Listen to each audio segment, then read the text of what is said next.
En el mundo actual, en el que la población aumenta y la desertificación también, los recursos naturales, en especial los de uso agropecuario, son cada vez más codiciados. Desde el año 2003, ante el aumento del precio de las materias primas agrícolas, inversores privados y estados extranjeros han adquirido grandes extensiones de tierra para la producción de alimentos. La FAO advirtió en un informe años atrás sobre los intensos procesos de concentración y extranjerización de tierras en toda Latinoamérica.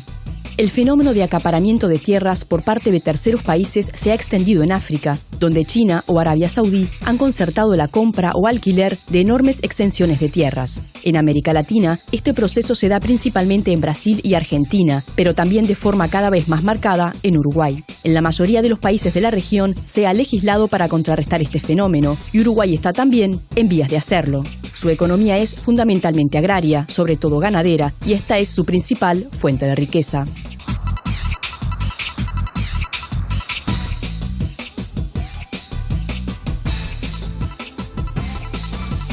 Acá lo que está pasando, tanto en Paraguay, un caso muy conocido, ahora se está viniendo a Uruguay, pasa lo mismo. Las tierras las están comprando extranjeros o las están alquilando, los campos, la mayoría de los campos están siendo arrendados por extranjeros y nos está acorralando la soja.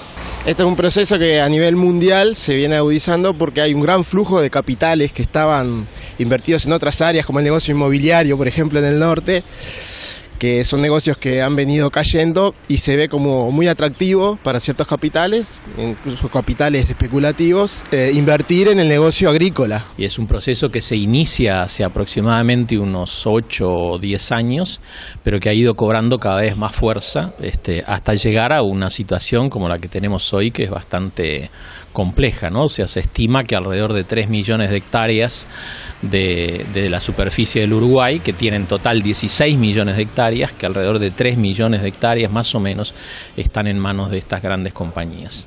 Los grandes exportadores de soja, las grandes empresas son los que van comprando campo, que se van desplazando tambo y se va dejando por el gran negocio de la soja, ¿no? Y el problema más grande que le veo es que esto no lo veo como un sistema que pueda sostenerse por mucho tiempo, en realidad es como más momentáneo. La forma de que se utiliza el campo y la explotación tan grande que se hace, la idea es sacar la mayor ganancia posible en el menor tiempo, y eso la naturaleza no puede sostener eso, en realidad. Tenemos que tener presente que la economía mundial está en un proceso muy intenso de globalización, y la globalización implica o tiene aparejado de que muchas empresas estén presentes en diferentes países. Y en el sector agropecuario, y en particular en el uso y en la propiedad de la tierra, se está dando también de que hay empresas transnacionales que compran tierra en diferentes estados o hacen inversiones para la producción de alimentos en diferentes estados. La concentración y la extranjerización de la tierra a veces tienen relación, pero no son la misma cosa. Según el último censo agropecuario, entre los años 2000 y 2011, los uruguayos pasaron de controlar el 90.4% a solo el 54% de la superficie productiva nacional, mientras que el 43% del territorio pasó a estar en manos de personas jurídicas, en su mayoría sociedades anónimas, de las que no es posible saber quiénes son los propietarios, aunque se estima que sean en su mayoría extranjeros. También se experimenta una de las mayores concentraciones de la propiedad en la historia. El 70% de los productores más pequeños controlan solo el 10%, mientras que el 10% más grande acapara el 61% de la superficie nacional. Un claro ejemplo de este proceso es la forestación, en la que solo 3 empresas extranjeras controlan 650.000 hectáreas, cerca del 70% de la superficie forestada en el país. Estas mismas empresas también controlan la industrialización y comercialización de la materia prima, gracias a la concesión estatal de zonas francas libres de impuestos y la instalación de megaindustrias de producción de pulpa de celulosa. El mismo fenómeno se da en caso de plantaciones de soja y trigo, fundamentalmente transgénicos.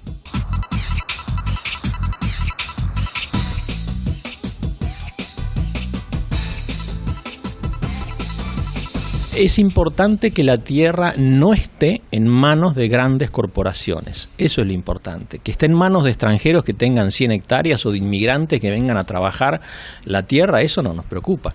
Lo que nos preocupa es que sean grandes empresas con un enorme capital por detrás, que no tienen patria, que están en cualquier lugar del mundo o en todos los lugares del mundo, y que ellos sean los que controlen el principal recurso productivo que tiene el país. No, lo ideal es que sean uruguayos. es riqueza que se sigue yendo del país. Ahora la mayoría de los uruguayos que tenían campos relativamente grandes, estoy hablando de productores extensivos de grano, lo que hacen es alquilar sus predios y ellos brindan el servicio de maquinaria y les hacen como todo el trabajo, pero la tierra en realidad está siendo explotada por extranjeros y esas divisas se están yendo al exterior. Yo creo que lo ideal sería que fueran uruguayos, porque si bien los extranjeros es importante que vengan a invertir, pero al comprar la tierra ya no es más nuestra. O sea, una cosa es invertir en inmobiliario, otra cosa es comprar la tierra, ya pasa a ser tierra de extranjeros. No, lo que es relevante es saber quién es, por un tema impositivo, ¿no? O sea, si los aportes son, para que haga aporte, pues también puede ser desleal, incluso se puede ser desleal hasta la división de campo, ¿no? Dentro de una sociedad anónima forman varias sociedades anónimas, los predios son más chicos y pagan menos impuestos. Uruguay es un país productor de materias primas, de commodity, y en la medida de que la tierra se use para sacar su máximo provecho, está muy bien, eso es lo que está bien. Después, ¿de quién es propiedad? No interesa. Nosotros no compartimos que un extranjero venga al Uruguay a especular con el campo, personalmente. Nosotros creemos que el extranjero que venga a trabajar, a dar mano de obra y a dejar lo producido en el país, está bien. Pero los extranjeros que vengan a especular con el valor de la tierra y compren el campo para especular, no compartimos. Que sean uruguayos. Yo soy uruguayo y me gustaría que los propietarios fueran uruguayos. No, está bueno que mismo el propio pueblo uruguayo pueda acceder a la tierra, tener huertas orgánicas, que pueda, autosustentarse, ¿no? Va en la cabeza con que se mira, ¿no? El campo, el suelo, si es una cabeza puramente como de negocio, es un recurso donde estás viviendo, que querés conservar, que seguramente quede hacia tus hijos, nietos o vecinos, a verlo como algo netamente económico y de rentabilidad y de posibilidades de sacarle, ¿no?, el mayor provecho posible, económico, ¿no? Si el territorio está en manos de fondos privados que responden sobre todo a las lógicas del capital financiero, lo que va a predominar en nuestro esquema de desarrollo rural va a ser lo que tenga que ver con una obtención de renta sobre el capital lo más eficiente posible, que es lo que estamos viendo hoy en Uruguay con el tema de la soja, con el tema de la forestación. Uno de los motivos que llevó al gobierno a impulsar una ley contra la extranjerización, según declaró el presidente Mujica, es que grandes fondos extranjeros estaban realizando compras de tierras con mero fin especulativo. La compra no tiene fines de explotación inmediata, sino para venderla cuando el precio sea más alto. Esta especulación provoca un aumento del precio de la tierra y del costo de los arrendamientos y perjudica a los productores que deben pagar cifras astronómicas. Pero el problema va más allá del cambio de propiedad. La pérdida de productores en rubros tan importantes como la lechería, porque no pueden competir con las rentas frente al negocio sojero, compromete el futuro del país. Los analistas se preguntan qué pasará cuando la soja deje de ser negocio. Estos cultivos arrasan con los sistemas naturales de pasturas. Cuando dejen de ser negocio, las empresas extranjeras se retiran, dejando atrás la tierra arrasada, y su recuperación demandará años.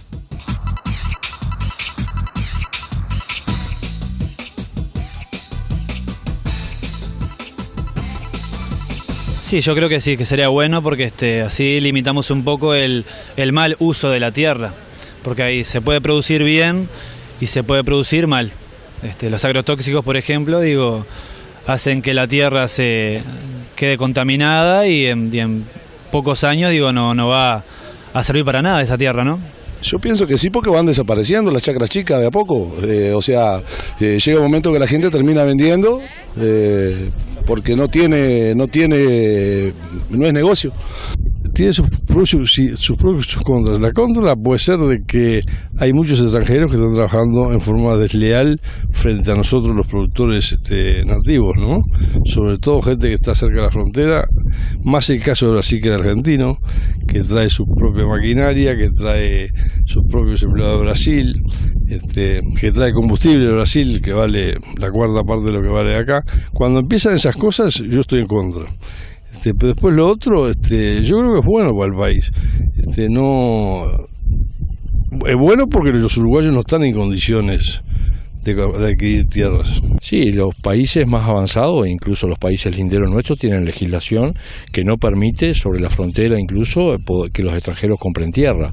Yo creo que sí, que habría que legislar, sobre todo en el plano especulativo. El extranjero que viene a trabajar, que viene y que arriesga capital, que se la juega, que le da mano de obra a nuestros compatriotas, eso está bien, pero el extranjero que especula con la tierra no. Y el problema es que mucha de la plata que se genera con lo que generan ellos, los extranjeros, que se va del país y que no queda acá. Y yo creo que sí, que debería ser regulado para que tenga un equilibrio, ¿no? El que tengamos un control o por lo menos una incidencia de las políticas públicas en la utilización de ese territorio es muy importante. Entonces, por eso es que creemos de que esa interfase de relacionamiento de políticas públicas con el propietario de la tierra ayuda cuando la empresa no es una empresa transnacionalizada. Es más, se da también un fenómeno que es la presencia de algunos estados extranjeros que quieren adquirir o utilizar tierras hoy en el mundo, y eso es aún lo que nosotros entendemos que hay que controlar más.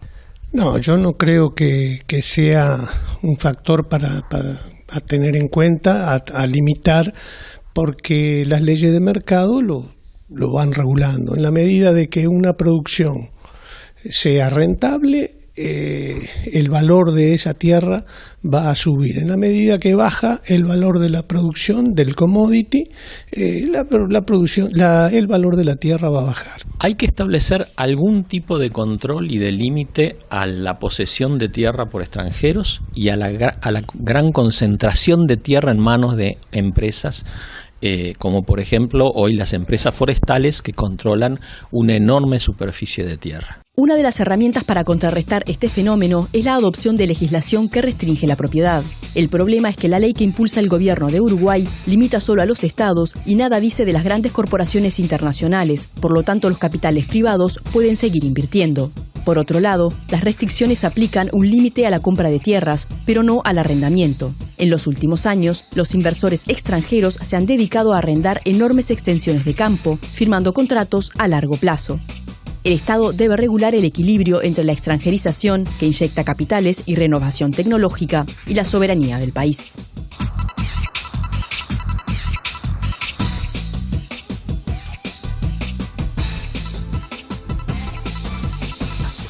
Hay que mirar la legislación comparada, o sea, nosotros no vamos a inventar la rueda. La mayoría de los países del mundo tienen limitaciones a la propiedad de la tierra por compañías extranjeras. Entonces hay que mirar qué es lo que se está haciendo en otros lados, tomar ideas de allí.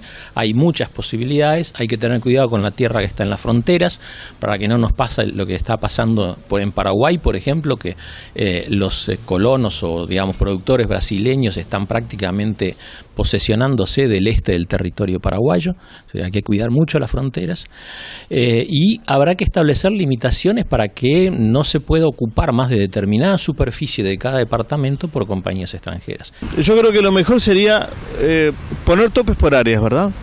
Por áreas de producción, pero también que esas áreas estuvieran determinadas a qué cantidad puede tener una empresa o un propietario extranjero. No, yo no creo que haya que tomar medidas en contra de la extranjerización. Lo que sí creo que hay que crear políticas crediticias que permitan el acceso a la tierra de productores nacionales, de uruguayos. O dar crédito a la gente joven. Yo nomás, si tuviera la facilidad de hoy en día tener un campo mío o poder producir en lo mío, lo tendría, pero no puedo porque no te dan ninguna facilidad tampoco. Me parece que hay que manejar con más solvencia y discriminación los impuestos en base a las grandes capitales, a los capitales más chicos, a los capitales que vienen del exterior y a los capitales nacionales, y por otro lado poner restricciones a los volúmenes o a las áreas de tierra que se pueden adquirir. Y bueno, primero tratar de limitarla, no sé si mediante algún decreto, alguna ley que establezca que la propiedad de la tierra para ser explotada tiene que ser de los uruguayos. Limitar a las sociedades anónimas que están viniendo, están alquilando todo desde afuera. Y bueno, y dar prioridad a la gente de acá, que en realidad hay un montón de jóvenes que tenemos poca tierra o no tenemos casi donde producir. nos presentamos en colonización y para poder acceder a un campo de colonización es todo un misterio y una historia que no se termina dando nunca. Es llamado tras llamado y concurso tras concurso y no termina saliendo nunca. No sé, por parte del Estado me parece que habría que fomentar la buena producción, la producción familiar, y bueno, el Estado tendría que encargarse un poco de brindar la seguridad al pueblo, de que el patrimonio de los uruguayos no se vaya, no se venda. Bueno, es un tema complicado que nunca me lo puse a pensar, pero debe tener una vuelta, sobre todo con temas de ley, de reuniones en las bancadas de los partidos políticos que deberían decidir cómo hacerlo entre todos, ¿no? No tiene vuelta porque al país le está sirviendo un montón la exportación de soja. El gobierno agarra un montón de plata, el Estado, y esto ya no tiene vuelta atrás. Bueno, por un lado, nosotros en Uruguay ya se ha avanzado fuertemente y es que se requiere para ser propietario de tierra ser una persona física o si es un grupo empresarial tener aprobado un proyecto de producción, ¿eh? Esto en cierta manera para la extranjerización es una limitante, puesto que las personas físicas extranjeras tienen que tener siempre una referencia de territorialidad o de convivencia con nuestro país y eso es un aspecto importante, sobre todo para tener ese contacto con el interés del uso del territorio. La migración del campo a la ciudad, un fenómeno antiguo y generalizado a nivel mundial, se debe a muchas causas. En la actualidad, los productores locales, sin incentivos fiscales, no pueden competir con los grandes capitales y terminan cediendo sus tierras. Pequeños productores y residentes rurales migran entonces a las ciudades, donde pasan al sector rentista los más fuertes o proletario los más pequeños. En los grandes predios, los propietarios rara vez residen en la zona, no se relacionan con los locatarios ni fortalecen los lazos sociales. Por otra parte, las dificultades de acceso a servicios, como la educación, por ejemplo, obliga a los jóvenes a trasladarse a las ciudades, o el acceso a los servicios de salud para las personas mayores terminan por expulsar a las familias del campo.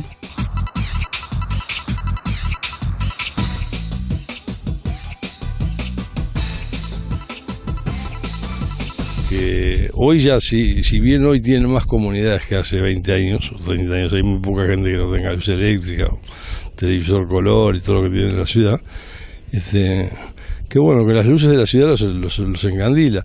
Y otros que se han tenido que ir por necesidad, ¿no? Porque la rentabilidad de un pequeño productor es muy baja, ¿no? Hay una cuestión que es bien concreta, que acceder a la tierra hoy es cada vez más difícil, ¿no? Aumentos enormes en los precios de la tierra, entonces va quedando restringida la población rural a los proletarios rurales, a la gente que trabaja como empleado de... Entonces aquella cadena de transmisión de las familias que vivían en su tierra y sus hijos seguían cultivando, eso se va perdiendo a una velocidad enorme. En Uruguay, según los datos del último censo, entre el 2000 y el 2011, el 40% de las propiedades menor a 20 hectáreas desaparecieron, ¿tá? Y el 31% de las de menos de 100 hectáreas. O sea que aquellos productores familiares cuyos hijos seguían en el campo van desapareciendo. Bueno, yo soy de familia arraigada al campo de toda la vida y es lo que yo mamé de chico. Y creo que la gente, los jóvenes que más se dedican al campo son porque vienen de familia que se crió en eso y muy poca gente, ya sea de la capital o otras ciudades, que no se arraigaron al campo de chicos, no conocen lo que es y no les gusta, y como no tienen vocación de esto, se dedican a otras cosas. Calculo que la gente le gusta más trabajar en la ciudad, en puestos atrás de una computadora, ¿no? Burocrático más bien, ¿no? Y no hay productores jóvenes en el campo, sobre todo en el tema lechero, y eso en cierta forma es un horizonte no muy halagüeño para el país, porque si la gente joven no empuja de abajo en el tema, sobre todo en el tema lechería, que es un tema de inversión permanente, el tema es bastante complejo. Es el hecho de que para estudiar los chiquilines jóvenes necesitan concurrir a centros de enseñanza que generalmente están muy lejos de las zonas rurales. Por lo tanto, a veces no tienen solo que desplazarse a zonas urbanas cercanas en determinados departamentos del país, sino en muchos casos trasladarse a Montevideo. La agricultura extensiva ha empezado a expandirse demasiado. La mayoría de los productores familiares en Uruguay son ganaderos pequeños que ahora han sido desplazados porque sus campos son mucho más rentables alquilarlos arrendarlos para plantar soja a un extranjero o a otro nacional, que a seguir haciendo la agricultura, la ganadería que venía haciendo, y los productores pequeños se han ido desapareciendo. Lo que pasa es que la soja va dejando a todos los productores chicos por el camino, ¿no? Avanza la soja y queda un solo productor con todos los campos, y después los productores chicos que les gusta el campo y que no les queda más remedio que vender los campos o arrendar para la soja porque no le da con el campito de ellos, y entonces se van para la ciudad y queda menos gente en el campo. Creo que la gente se viene para las ciudades porque es donde más hay oportunidades para los jóvenes, sobre todo. Pero el campo debería ser parte de algo del gobierno que tendría que apoyarlo para que la juventud se vuelque más. En los últimos 10 años, en el país, de acuerdo al censo, el último censo agropecuario, desaparecieron 14.500 productores agropecuarios. Productores generalmente de menos de 100 hectáreas. ¿Por qué? Porque el valor de la tierra es tan alto que con 100 hectáreas el individuo las vende, compra 7 u 8 apartamentos, o 6 o 5 lo que le dé, los alquila y obtiene mayor rentabilidad que trabajando en la propia tierra. Revertir el fenómeno, volver a hacer atractiva la vida en el campo para las personas, implica muchos desafíos. Los expertos coinciden en que sostener los pequeños y medianos productores y la clase asalariada son la base del desarrollo rural. Son necesarias reformas elementales como facilitar el acceso a los servicios que existen en las ciudades, mejorar las comunicaciones o la vivienda. Es un mito que las personas ya no quieren vivir en el campo. Al contrario, quienes tradicionalmente han vivido en él tienen un vínculo muy fuerte con la tierra y si las condiciones están dadas, permanecerían allí. El campo es para muchos una elección de vida.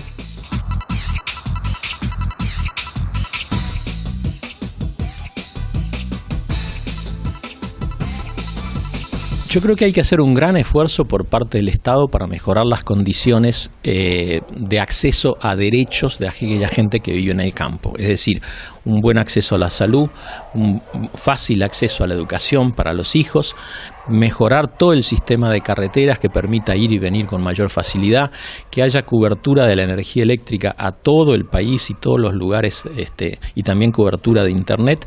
Esas son las cosas que hacen que la gente se quede en el campo.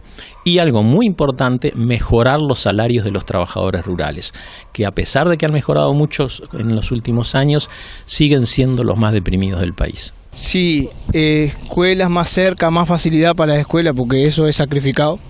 Y el tema de las viviendas, por ejemplo, tener más ambientes de vivienda así para la gente del campo, que pueda tener una vivienda para descansar los días que no trabaja, y eso, tener una vivienda para poder descansar, porque tiene la vivienda donde trabaja, pero no tiene la vivienda propia. Y básicamente eso, es políticas que apoyan a los productores, que apoyan la venta a los productores familiares directos, no por intermediarios.